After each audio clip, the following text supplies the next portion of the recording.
Bismillahirrahmanirrahim. Assalamualaikum warahmatullahi wabarakatuh.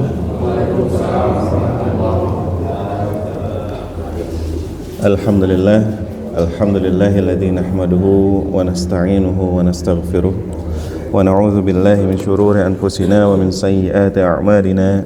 Man yahdihillahu fala mudilla lahu wa man yudlil fala hadiya lahu. Asyhadu an la ilaha illallah wahdahu la syarika lahu wa asyhadu anna Muhammadan abduhu wa rasuluh la nabiyya wa la rasula ba'dah. Allahumma shalli wa sallim ala nabiyyina Muhammadin wa ala alihi wa ashabihi ajma'in, amma ba'du. Qala Allah ta'ala fi kitabihil karim, ya ayyuhalladzina amanu taqullaha haqqa tuqatih wa la tamutunna illa wa antum muslimun.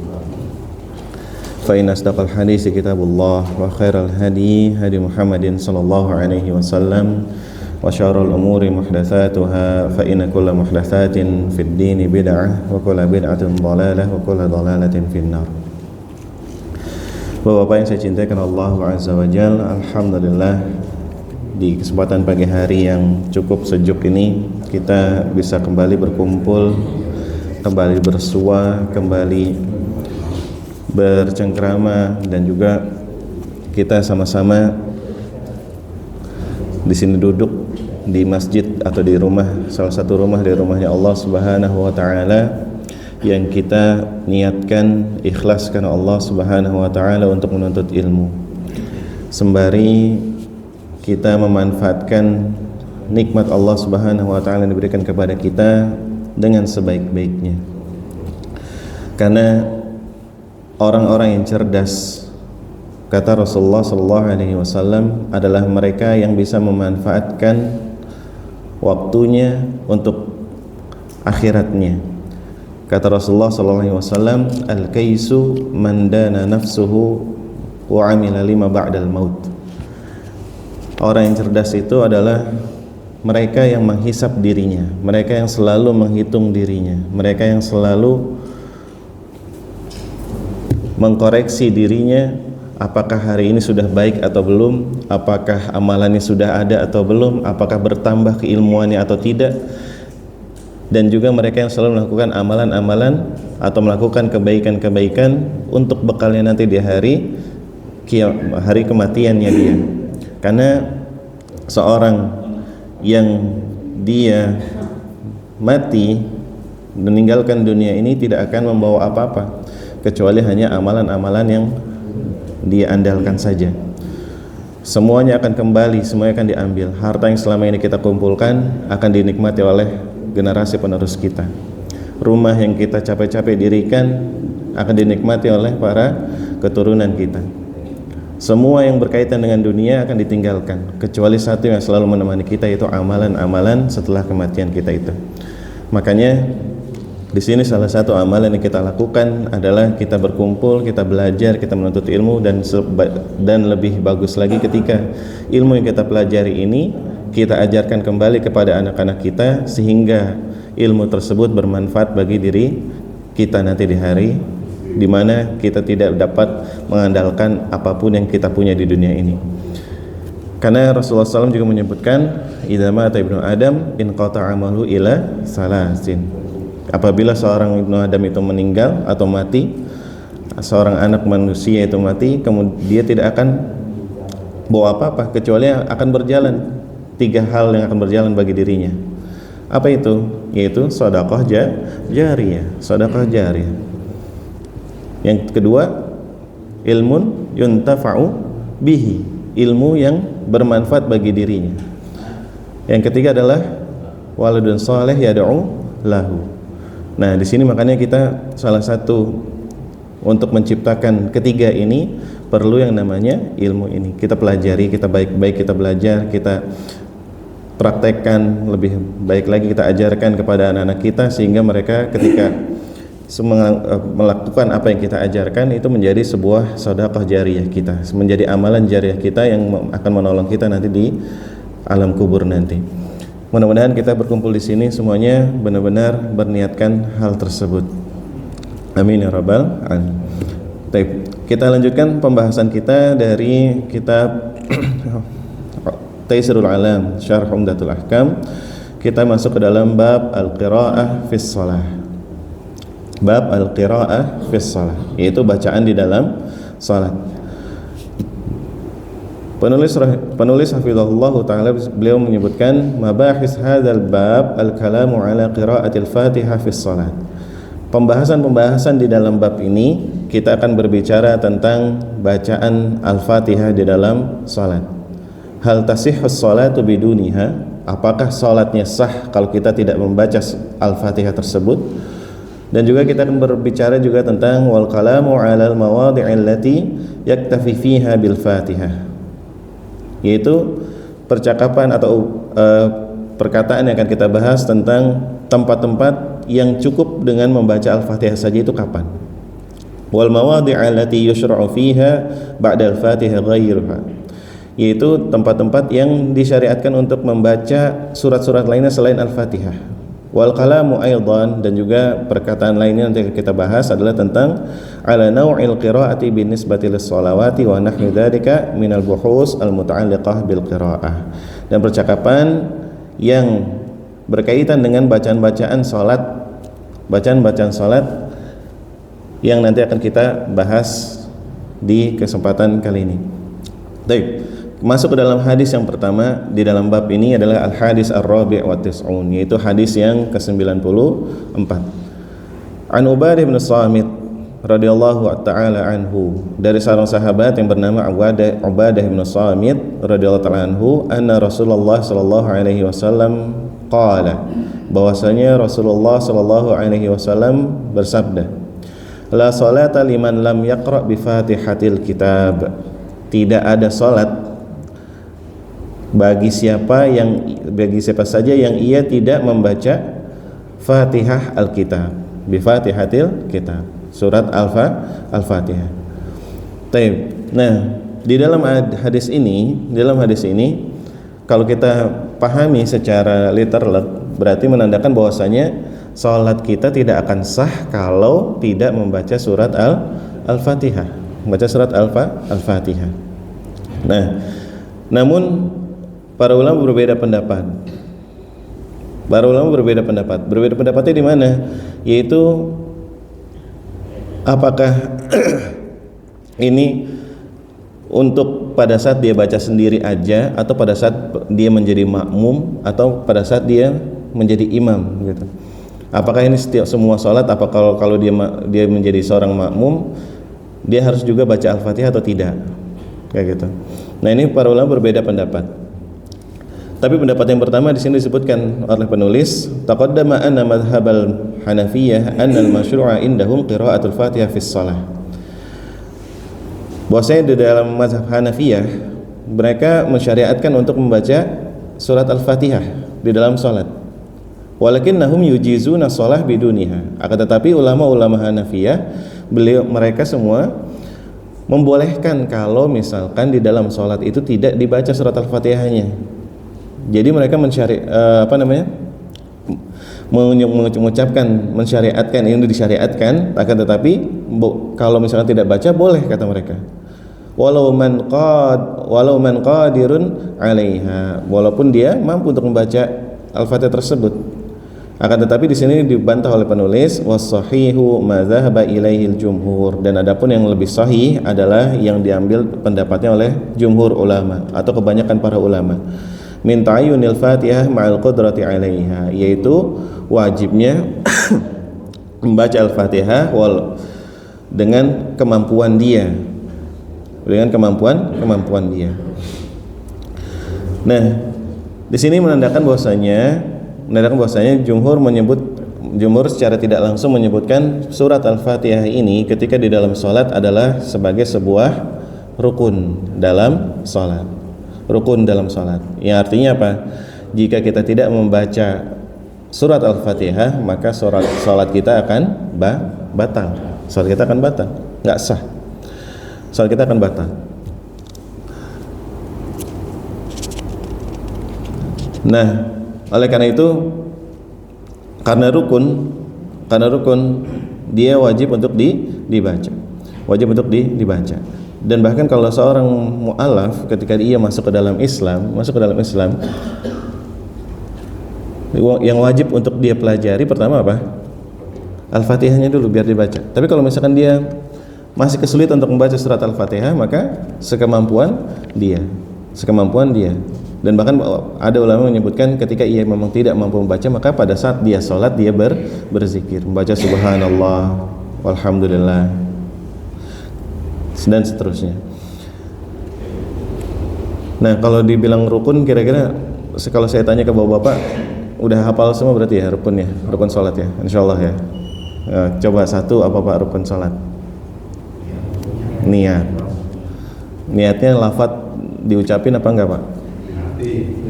Diucapin apa diniatin? Oh, di hati. Terus apa lagi pak? Takbiratul ihram. Nah, saya mau tanya, kalau takbiratul ihram itu sebenarnya yang disebut takbiratul ihram itu mengangkat tangannya atau ucapan takbirnya atau barengan? Ucapannya. Berbarengan.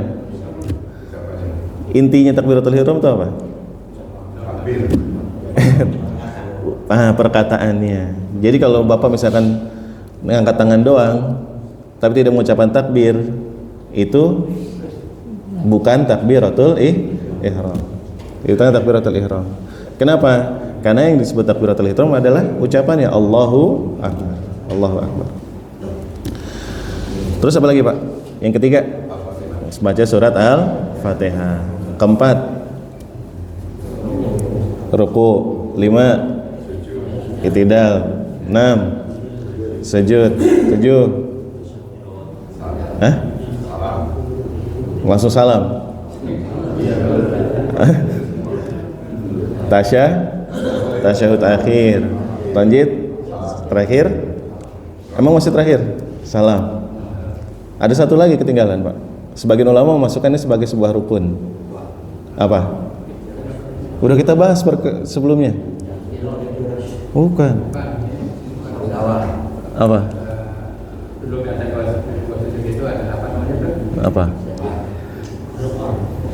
Apa? Tumaknina. Banyak para ulama memasukkan tumaknina sebagai rukun. Makanya kalau nggak ada tumaknina, salatnya menjadi batal. Batalnya gimana? Ya seperti yang dicontohkan beberapa sebagian saudara kita salat taraweh 23 rakaat 6 menit. Nah, itu nggak ada tumaknina, itu yakin tuh. Gitu. Nah, itu salatnya nggak sah. Nah, itu rukun-rukunnya. Sekarang kadang kita suka ketukar Pak antara wajib sama sunnahnya salat.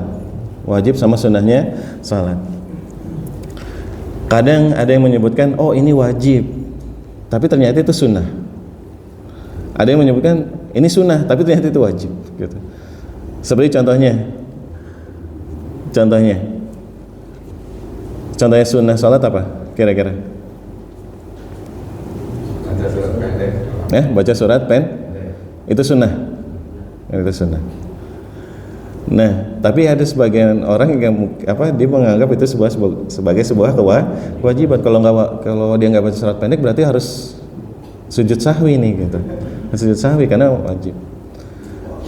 Nah, ada juga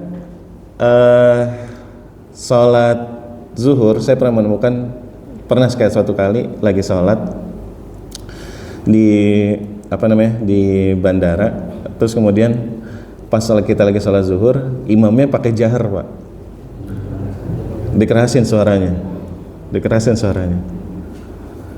Itu saya batal nggak sholatnya? Kenapa? Iya, mengeraskan bacaan itu sunnah.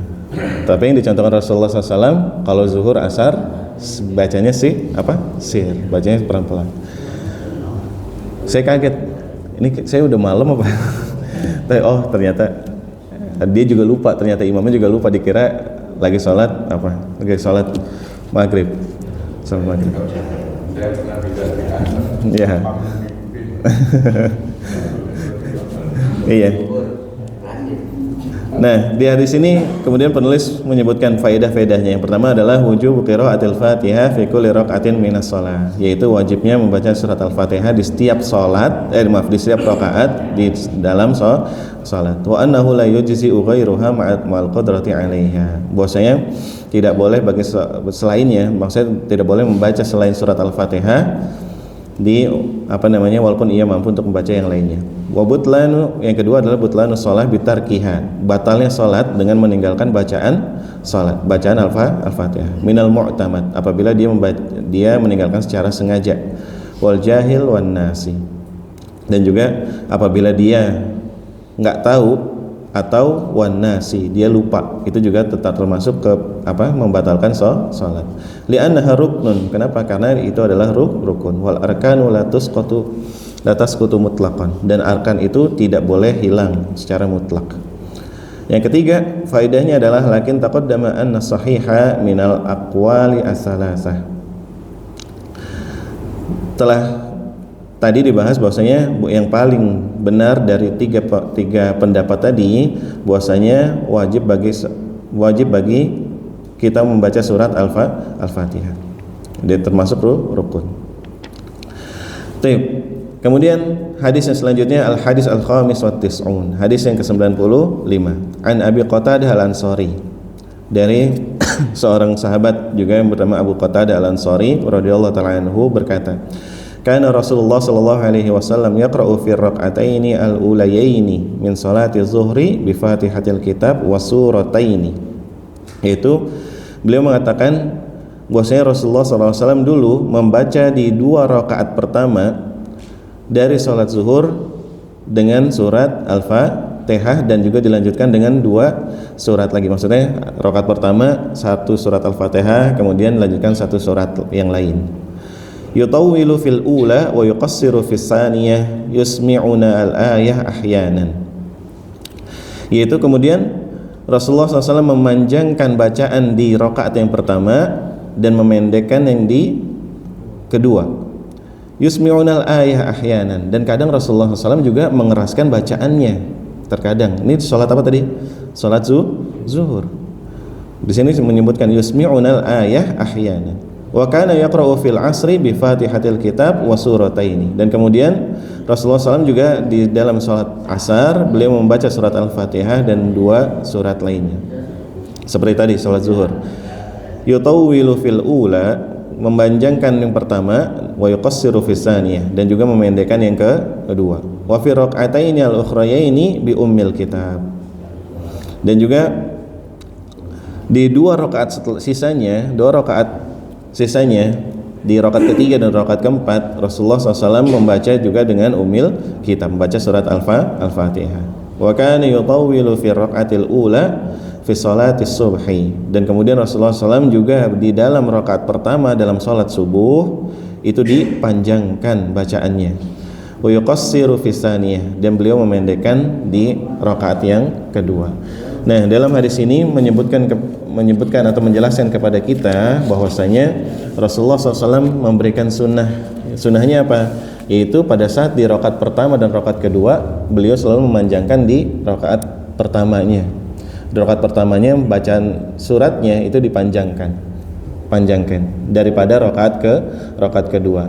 Kenapa? Allahu a'lam bishawab. Para ulama mengambil hikmah dari yang dilakukan oleh Rasulullah SAW ini adalah karena disebutkan pertama, karena orang biasanya pada saat dia datang ke masjid untuk sholat berjamaah itu lagi semangatnya di rakaat pertama. Makanya Rasulullah SAW memanjangkan bacaannya di rakaat pertama. Nah, kemudian apalagi hikmahnya? Kata para ulama yang kedua, hikmahnya adalah liyudrika al-mutakhallifuna kullas shalah. Yaitu apa? Agar orang-orang tahu bahwasanya ini lagi di rakaat kedua, membedakan antara rakaat 1 dan rakaat kedua gitu. Kadang kalau orang nggak tahu nih rakaat pertama atau rakaat kedua bacaannya sama-sama panjang, akhirnya jadi lupa ini rakaat 1 atau rakaat 2 gitu. Ini salah satu hikmah yang disebutkan oleh para ulama. Makanya yang disunahkan oleh Rasulullah SAW pada saat menjadi imam di salat berjamaah, yaitu memanjangkan rakaat pertamanya.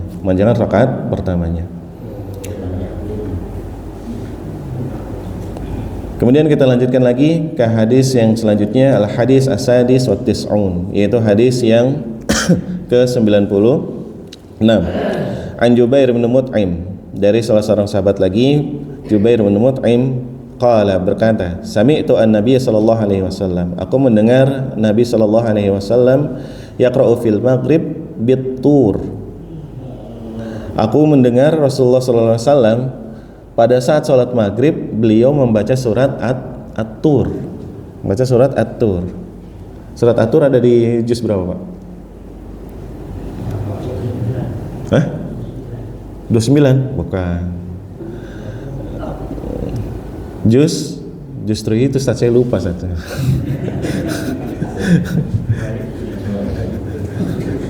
Juz berapa? 28 bukan. Ya, 27. Juz 20 tuh 27. Panjang suratnya berapa? Berapa ayat? Ayo, yang ada Quran di Androidnya. 49 ayat. Kira-kira kalau kita sholat, Pak, sholat maghrib nih, baca surat At-Tur imamnya gimana, Pak? 49 ayat. Enggak nyampe setengah jam, Pak. Soalnya surat At-Tur itu walaupun 49 ayat, tapi dia pendek-pendek, Pak. Kayak kita baca surat surat Al-Quraisy, tapi jumlah ayatnya lebih banyak. Pendek-pendeknya kayak surat Quraisy. Gitu ya. Nah, ini menandakan apa? Bahwasanya menunjukkan kepada kita bahwasanya Rasulullah SAW, beliau ketika sholat itu tidak selamanya, pada sholat maghrib tidak selamanya membaca surat-surat pendek. Beliau juga mencontohkan kepada kita boleh kok untuk membaca surat yang panjang, tapi sekali-kali, karena waktunya mepet. Maghrib itu kan waktunya berapa? Sejaman gitu ya, sejam. Nah, boleh sekali-kali kita baca yang agak panjang. Baca surat At-Tur. Dan ini juga menunjukkan salah satu sunnah Rasulullah SAW untuk membaca surat At-Tur pada saat kita sholat maghrib. Gimana bacanya saat saya belum hafal gitu ya. Nah, kita hafalin bareng-bareng nanti, Pak, ya, insyaallah. Nah, biasanya kalau kita surat sholat maghrib, biasanya imam bacanya apa? Qul ya kulhu gitu ya. Qul ya kulhu gitu. Besok qul ya kulhu lagi gitu. Nah, bahkan di beberapa musola itu saya dapetin di depan imamnya itu ditempelin, Pak, jadwal list bacaan Quran untuk sholat gitu. Jadi subuh itu bacanya ini sama ini gitu, zuhur ini sama ini, maghrib ini sama ini gitu. Nah, itu entah itu dapat dari mana gitu, sedangkan Rasulullah SAW sendiri beliau walaupun mensunahkan, tapi beliau tidak merutinkan hal tersebut. Salah satunya kayak misalkan ada sunnahnya, memang pada saat sholat subuh Rasulullah SAW itu senang membaca 2 surat itu, terutama pada saat hari Jumat itu Rasulullah pada saat sholat subuh itu ada hadisnya, beliau senang membaca surat apa? Yang rakaat pertama surat apa? As-Sajdah, Pak.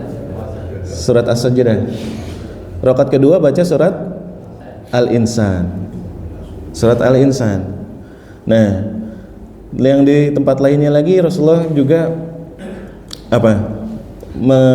mensunahkan kepada kita, mencontohkan kepada kita baca surat-surat pendek lagi, kayak kuliah kulhu, itu juga sama sunnah Rasulullah, tapi bukan berarti dirutinkan terus gitu ya, karena surat di dalam Al-Quran itu banyak gitu. Soalnya Al-Quran banyak, kita jangan sampai bahasanya kita jangan sampai berhenti untuk menghafal Quran di situ aja, juz 30 aja gitu, tambah lagi. Bahkan kalau kita coba gitu, Pak, ya, kan hidup kita lumayan nih gitu ya, setahun 365 hari gitu. Kalau misalkan setahun kita hafal 1 surat aja, kira-kira hafal Quran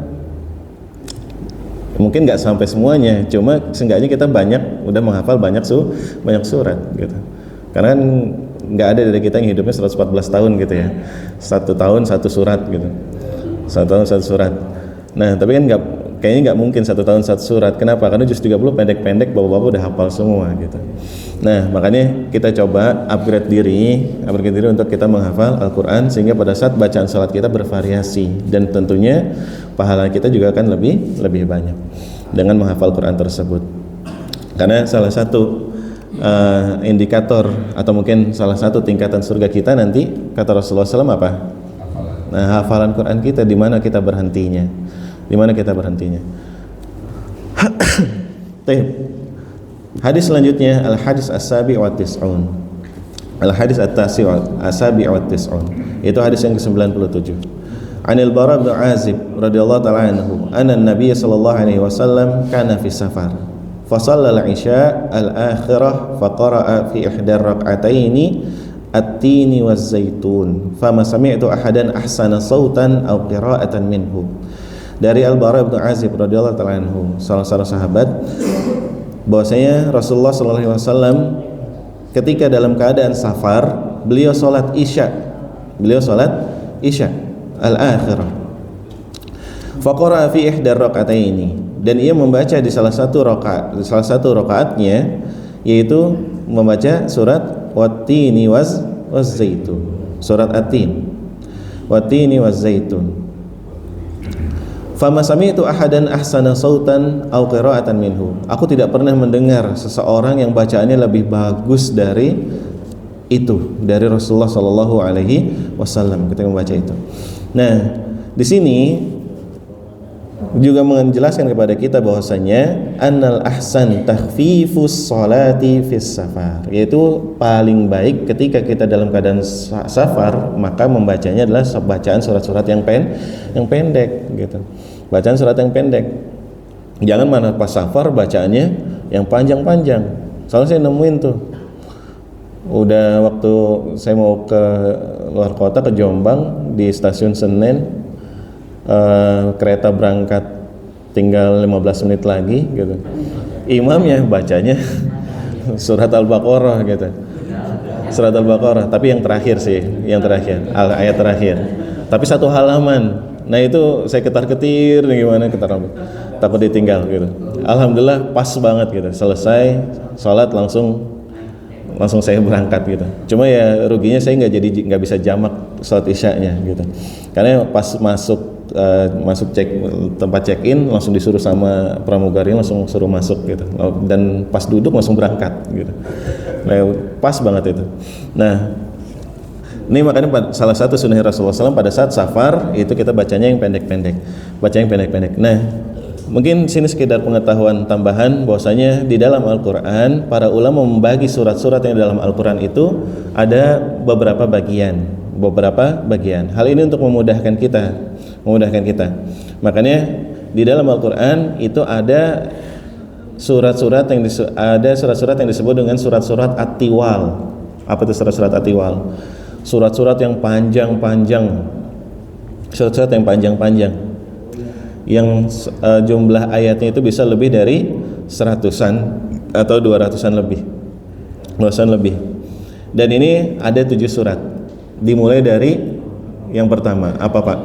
Al-Baqarah, Ali Imran, An-Nisa, Al-Maidah, Al-An'am, sama Al-A'raf sama Al-Bara'ah. Jadi Al-A'raf sama Al-Bara'ah itu banyak para ulama menyebutkan ini masih dalam satu kesatuan. Kenapa? Karena surat Al-Bara'ah atau surat At-Taubah, makanya surat At-Taubah itu tidak dimulai dengan apa? Bismillah.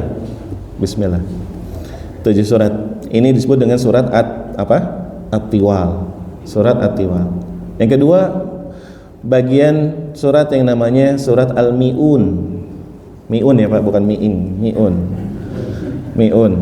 itu artinya apa? 100-an. Mi'un itu artinya 100-an. Dan ini juga ada 7 surat. Nah, surat-surat selanjutnya apa? Habis surat At-Taubah apa? Yunus. Terus Hah? Sebelum Yusuf? Sebelum Yusuf Ismail. Yunus, Hud, terus baru Yusuf, kemudian Ar-Ra'd gitu ya. Terus apa lagi? Baru 4? Hah?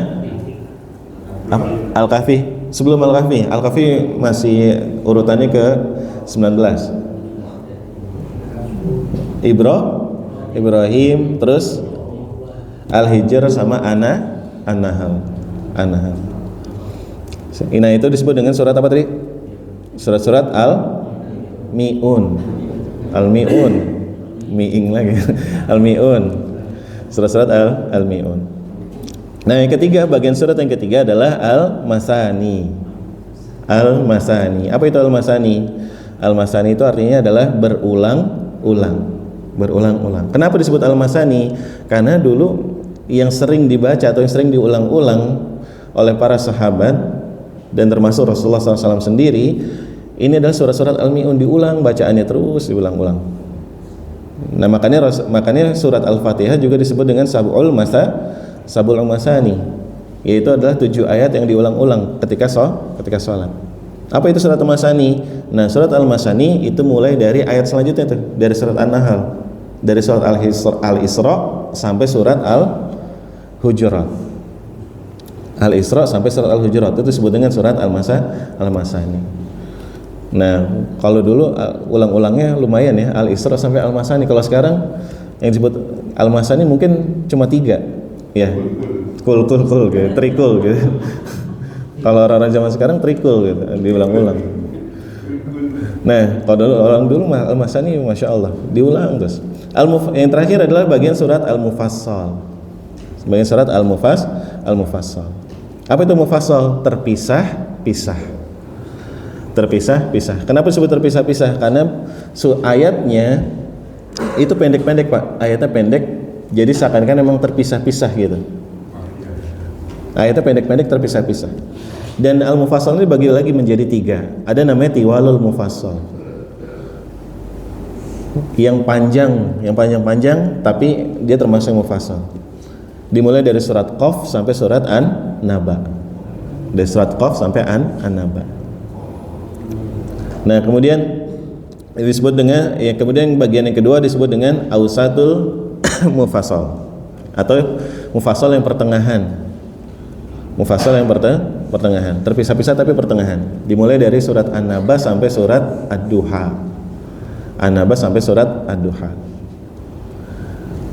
Kemudian yang terakhir yaitu Qisarul Mufassal, yaitu mufassal yang pendek-pendek. Mufassal yang pendek-pendek dari surat Ad-Duha sampai terakhir. Sampai surat apa terakhir? Surat An-Nas. Itu Qisarul Mufassal. Nah, makanya kalau misalkan dibaca, ada imamnya baca surat An-Naba, surat Al-Qaf apa? Atau mungkin surat sebelum An-Naba gitu, baca juz 29, itu masih masuknya surat pendek. Masih surat pendek. Nah, makanya kita biasakan, Pak, baca surat yang panjang-panjang gitu ya, biar nanti kakinya juga kuat. Kadang baca surat An-Naba sampai akhir jarang yang tenang gitu. Jarang tenang, kakinya ada yang goyang-goyang gitu ya, ada yang batuk-batuk gitu. Ada yang dehem-dehem gitu. Nah, karena belum terbiasa.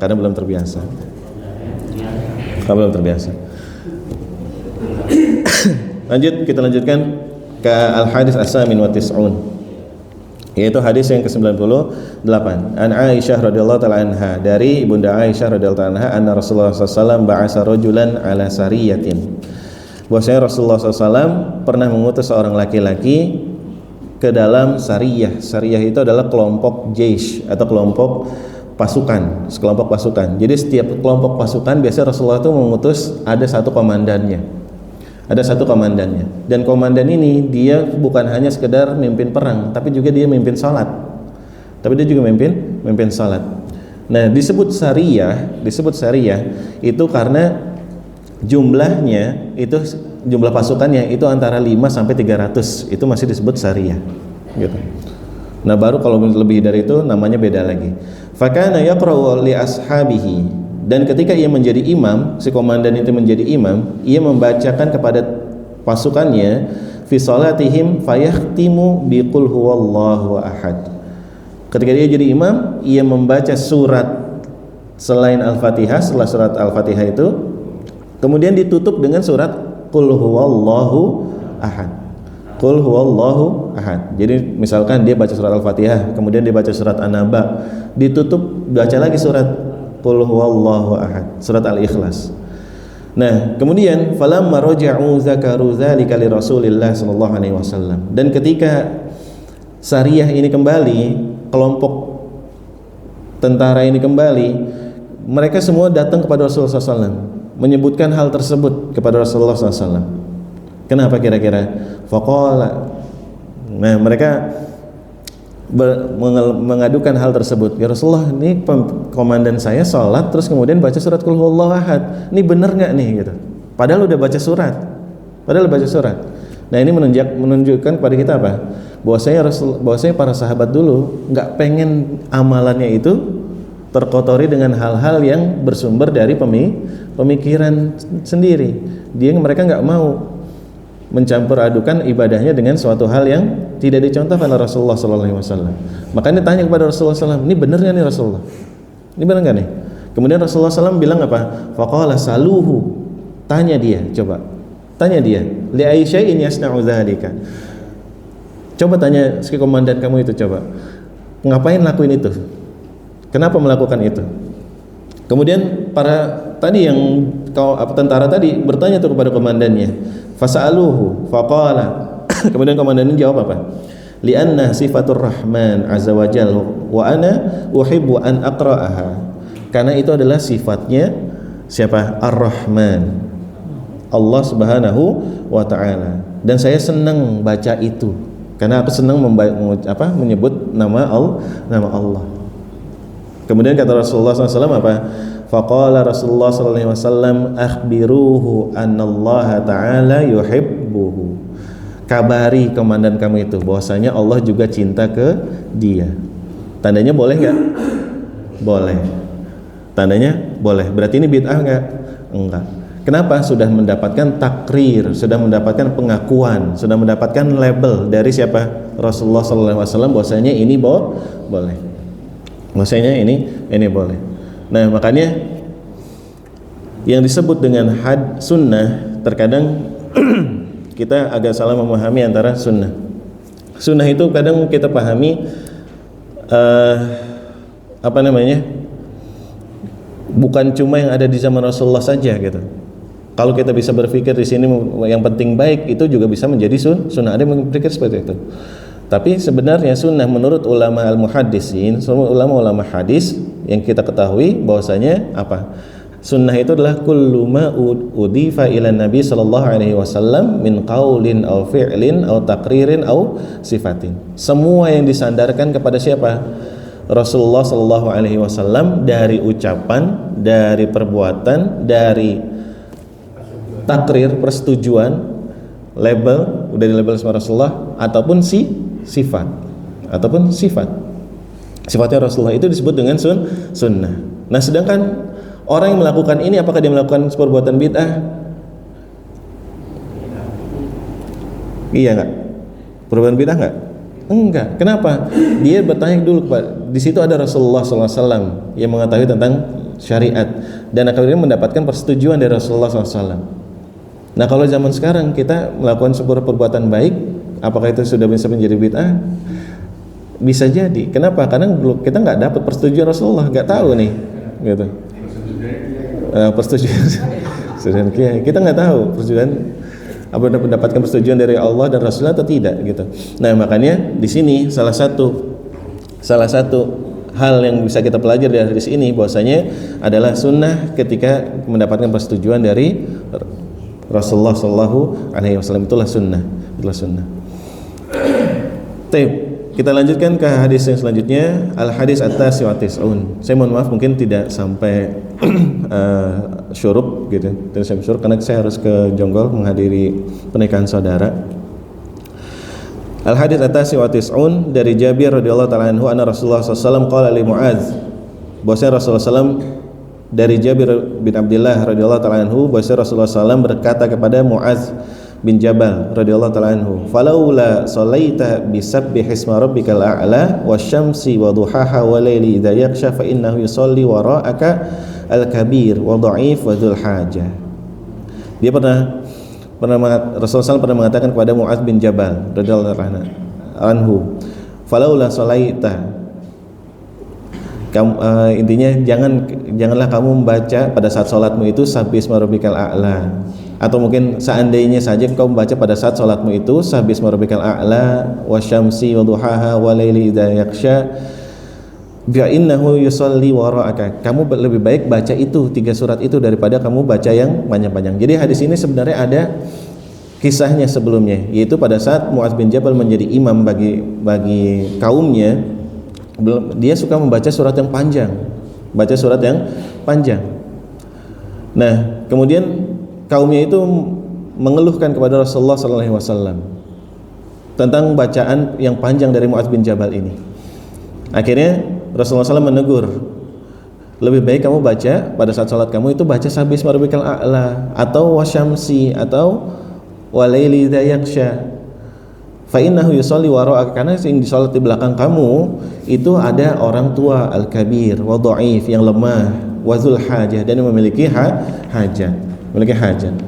Nah, ini hadis ini mengajarkan kepada kita bahwasanya ketika kita lagi sholat juga kita perlu, ketika menjadi imam perlu untuk apa? Memperhatikan keadaan makmum. Makanya kalau jadi imam ngadep ke belakang bukan cuma ngelihat rapih enggak safnya, tapi lihat juga keadaannya. Ada yang lagi dia nggak mampu kuat berdiri gitu. Ada yang lagi buru-buru bawa tas gede gitu taruh di samping. Kita lihat gitu keadaannya. Terutama yang masjid di pinggir jalan itu sangat perlu sekali dan sangat penting sekali untuk melihat keadaan makmum.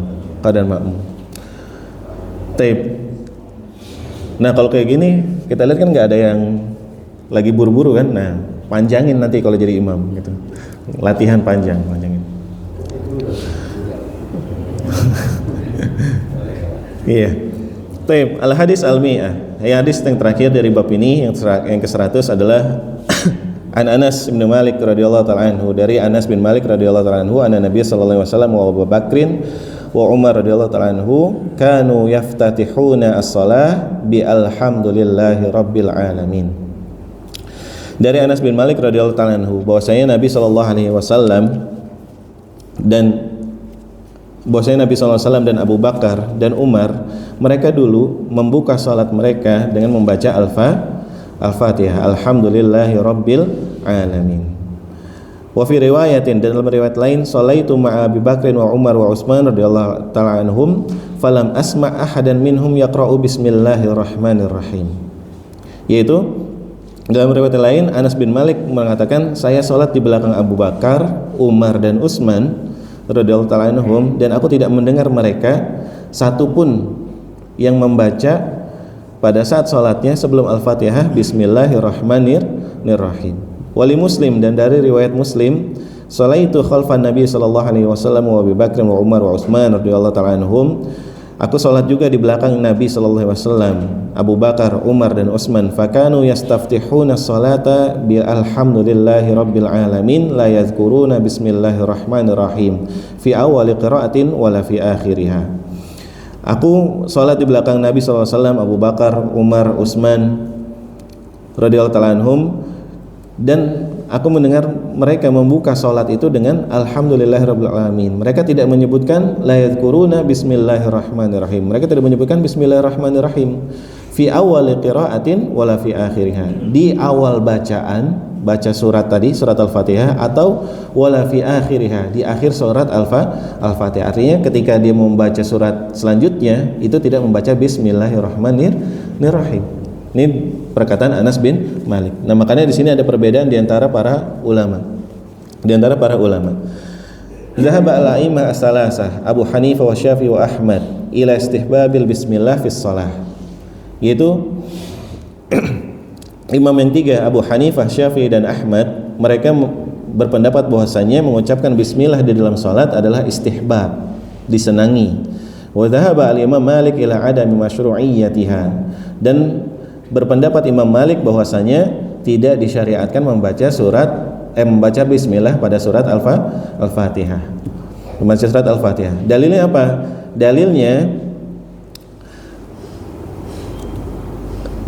dari yang tiga imam tadi, Imam Syafi'i, Imam Abu Hanifah, Imam Ahmad, beliau mengatakan dalilnya dari hadis Abu Hurairah radhiyallahu ta'ala anhu, yaitu ketika ia salat kemudian ia mengatakan haitsu shalla faqara bismillahirrahmanirrahim hatta balagha waladhdallin, yaitu ketika Rasulullah SAW salat bersama Abu Hurairah ini, Abu Hurairah mendengar Rasulullah SAW membaca bismillahirrahmanirrahim.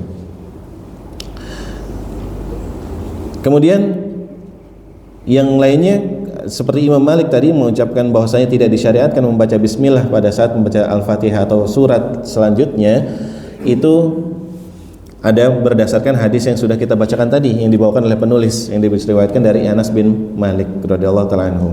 Nah, dari sini menyebut banyak para ulama akhirnya berkesimpulan, salah satunya adalah Syekhul Islam Ibnu Taimiyah. Beliau menyebutkan bahwasanya membaca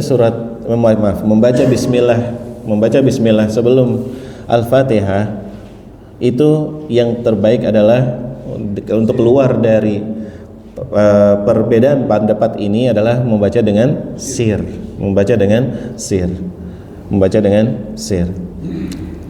Nah, adapun ketika kita membaca sendiri maka kita gunakan dengan bismillah. Kenapa? Karena bismillah ini kalau dirunut lagi ternyata memiliki perbedaan pendapat juga. Apakah bismillah ini masuk ke dalam surat Al-Fatihah atau tidak? Kayak gitu. Bagi yang mengucapkan, bagi yang berpendapat bahwasanya bismillah masuk ke dalam surat Al-Fatihah, tentunya ini ada sebuah kewajiban baca surat Al-Fatihah, gitu. Nggak boleh hilang. Kalau kita hilang berarti menghilangkan satu ayat, gitu. Bagi yang tidak berpendapat bahwa bismillah itu tidak masuk ke dalam Al-Fatihah, nggak masalah, gitu. Nah, makanya kata Syekhul Islam Ibnu Taimiyah, beliau menyebutkan bahwasanya membaca bismillah yang lebih aman atau lebih biar keluar dari perbedaan pendapat ini adalah membaca dengan sir pada saat sholat jahriyah. Allahu a'lam bishawab. Mungkin sampai sini dulu. Mungkin saya cukupkan. Kalau ada pertanyaan mungkin ada beberapa saja. Insyaallah saya izin duluan nanti insyaallah. Baik. Silakan kalau ada yang mau tanya, Pak. Tadi dikatakan kalau kita sholat baca berjamaah, saat kapan makmum ini baca Al-Fatihah? Baik. Nah, bagus pertanyaannya. Nah, kalau tadi surat Al-Fatihah tadi wajib Pak dibaca ya, gitu ya. La salata liman lam yaqra bi Fatihatil Kitab. Tidak ada salat bareng siapa yang tidak membaca surat Al-Fatihah, gitu. Nah, ketika jadi makmum, kapan kita baca surat Al-Fatihahnya? Nah, ini juga berbeda pendapat di antara para ulama. Ada yang menyebutkan bahwasanya membaca surat Al-Fatihah seperti pendapatnya para ulama Hanafiyah. Mereka menyebutkan bahwasanya makmum itu enggak perlu baca surat Al-Fatihah. Kenapa? Karena ada hadis yang menyebutkan man kana lahu imam fa qiraatul imam qiraatuh. Atau kama qala Rasulullah SAW. Barang siapa yang dia punya imam, maka bacaan salat imam itu adalah bacaan makmumnya, gitu. Itu dari pendapat Imam Abu Hanifah. Nah, pendapat yang lainnya menunjukkan tetap membaca surat Al-Fatihah. Membaca surat Al-Fatihah. Itu kapan? Ada yang menyebutkan membaca surat Al-Fatihahnya pada saat imam selesai membaca surat Al-Fatihah. Sebelum membaca surat selanjutnya, surat pendeknya, gitu, surat pendeknya. Nah, ada juga yang berpendapat, tapi ini ulama kontemporer, pada saat membaca surat Al-Fatihah ini adalah pada saat imam membaca Al-Fatihah tersebut kita ngikutin, walaupun tidak pakai tidak pakai suara, gitu. Tidak pakai suara. Allahu a'lam bishawab. Yang jelas di sini ketika kita menjadi makmum, kita diperintahkan untuk mendengarkan dulu. Kalaupun kita membaca, kita baca setelah imam membaca surat Al-Fatihah tersebut. Dan kalau menjadi imam dan mau memberikan kesempatan, itu lebih baik lagi kesempatan untuk membaca surat Al-Fatihah. Nah, tapi tidak terlalu lama. Tidak terlalu lama. Yang jelas bacaan tersebut tidak dikencangkan ketika menjadi makmum. Ketika menjadi makmum karena akan mengganggu konsentrasi dari imam. Dan pernah suatu kali Rasulullah SAW juga menegur sahabat yang ia membaca bacaan di belakang imam sampai mengganggu konsentrasi dari Rasulullah Sallallahu Alaihi Wasallam. Allahu a'lam bishawab. Nah, kalau kita sholat masbuk harus nggak baca yang makmum? Nah, kalau kita sholat masbuk harus nggak dibaca? Ya kalau kita masbuknya di apa dulu nih? Kalau kita masbuknya ketika kita menemukan imam lagi berdiri, lagi qiyam, lagi berdiri, nah kita tetap membaca surat Al-Fatihah, baca surat Al-Fatihah. Nah, ketika kita menemukan imam pada saat itu sedang dalam keadaan sujud, gitu misalkan sujud, nah tentunya kita nggak mungkin baca surat Al-Fatihah di sujud, gitu. Makanya ketika kita langsung sujud pada saat masbuk, itu kita tidak terhitung satu rakaat. Nah, lain halnya kalau misalkan kita menemukan imam pada saat itu sedang ruku, sedang ruku.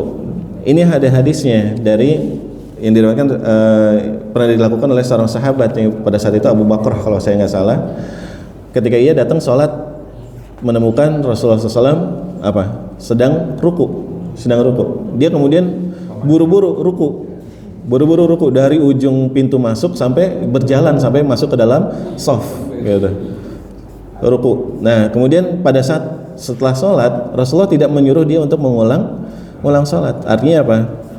Artinya itu sudah masuk ke dalam satu rakaat walaupun tidak dibaca Al-Fatihahnya. Iya, takbiratul ihram dulu.